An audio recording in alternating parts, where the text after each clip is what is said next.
इस वीडियो को लाइक करें, हमारे चैनल दशमलव को सब्सक्राइब करें और बेल आइकन को दबाएं।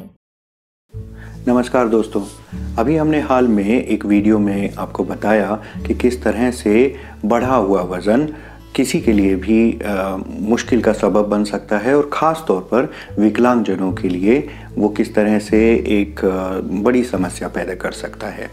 अब बढ़े हुए वज़न के बारे में पता करना अपने आप में कभी कभी ट्रिकी काम हो जाता है। वजह क्या है इसकी? वो ये कि हमको पता ही नहीं लगता कि कब हम बढ़े हुए वज़न की सीमा में प्रवेश कर गए हैं, कब हमारा वज़न ज़रूरत से ज़्यादा हो गया है। इस तरह की चीज़ों को अगर आप ट्रैक करना चाहते हैं तो मेरी सलाह ये रहेगी कि आप अपनी हेल्थ का एक रिकॉर्ड रखें। अगर आपके पास एक कंप्यूटर है तो कंप्यूटर में रखें, और अगर कंप्यूटर नहीं है तो किसी डायरी में, किसी कॉपी में एक रिकॉर्ड रखें और उस डायरी को या कॉपी को बिल्कुल अलग सुरक्षित इसी काम के लिए रख दें ताकि वो कहीं मिसप्लेस ना हो जाए, खो ना जाए। अभी क्यों ज़रूरी है, मैं अपना खुद का उदाहरण लेकर आपको बताता हूँ।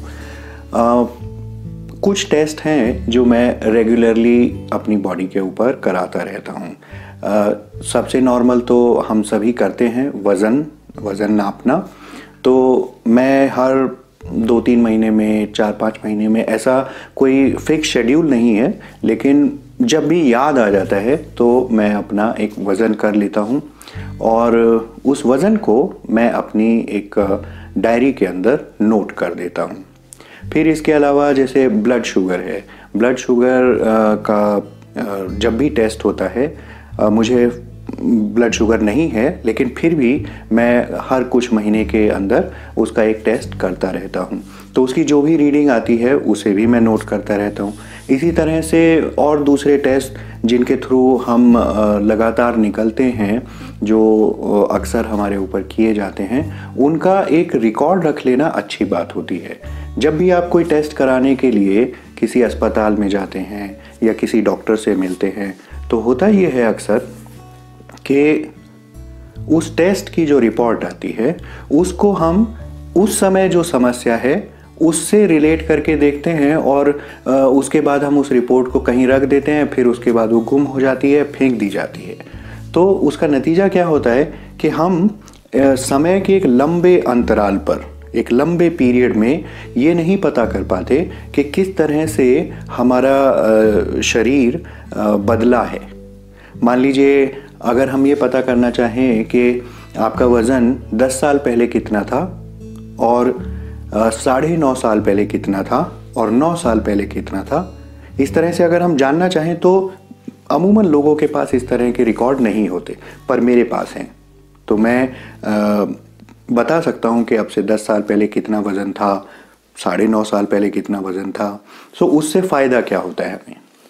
फ़ायदा ये होता है कि कई बार इसमें हमें एक पैटर्न दिखाई देता है। जैसे कि अगर हम देखें कि हमारा वज़न ऐसे ऊपर नीचे होता रहता है समय के दौरान, और अगर हम ये पाएँ कि जैसे सर्दियों के महीने में जब भी हमने अपना वज़न मापा है तो थोड़ा सा ऊपर गया है, तो इससे एक बात तो ये तय होती है कि सर्दियों में कुछ है जिसकी वजह से हमारे वज़न के ऊपर असर पड़ता है। मे बी हम ज़्यादा खाते हैं, या मे बी जो हम खाते हैं उसके अंदर कैलोरीज ज़्यादा होती हैं, या हम अक्सर रज़ाई में दुब के रहते हैं, काम नहीं करते, एक्सरसाइज नहीं करते। तो कई सारे कारण हो सकते हैं। इस तरह के पैटर्न हमको पता लगते हैं। और अगर कभी आप डॉक्टर से भी मिलने जाते हैं तो डॉक्टर के सामने भी आप एक पूरा चित्र रख सकते हैं अपनी हेल्थ का कि देखिए इस तरह से मेरी हेल्थ बिगड़ी है या सुधरी है, जो भी केस हो। ये हेल्थ का रिकॉर्ड रखना बहुत अच्छी बात होती है। जो भी टेस्ट आप रेगुलर कराते हैं उसको नोट करते रहिए, जब भी कराएं उसका एक नोट बना लिया। इसके अलावा कुछ और चीज़ें भी आप अपनी उस डायरी के अंदर लिख सकते हैं। इसको भी मैं अपने ही उदाहरण से बताता हूँ।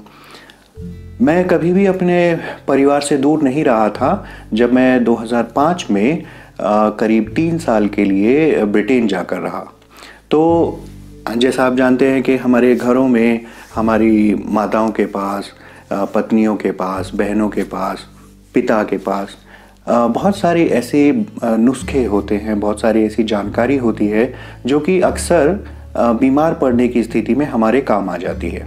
पेट में दर्द हो गया तो ये खा लिया, बुखार हुआ तो दूसरा कोई काम किया। तो ये जो नुस्खे होते हैं ये हमारे बड़े काम आ जाते हैं, पर अक्सर हमें जो दिया जाता है हम उसको खा लेते हैं और ठीक हो जाते हैं, खुश हो जाते हैं। लेकिन हम इस बात के ऊपर ध्यान नहीं देते कि हमें दिया क्या गया था।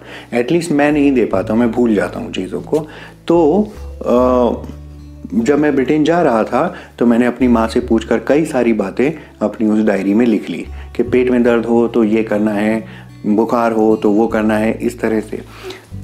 और कुछ लोगों के केस में कुछ और ख़ास बातें, जैसे किसी को अगर कोई पर्टिकुलर बीमारी है तो उस बीमारी में अगर आपको मान लीजिए बुखार होता है और उसमें आप एक ख़ास किस्म की दवा खाते हैं या घर में उपलब्ध कोई भी नुस्खा अपनाते हैं, तो हो सकता है कि वो आपको सूट ना करे। बाकी लोगों को करेगा लेकिन आपको नहीं करेगा। क्यों? क्योंकि आपका शरीर डिफरेंट तरीके से रिएक्ट करता है।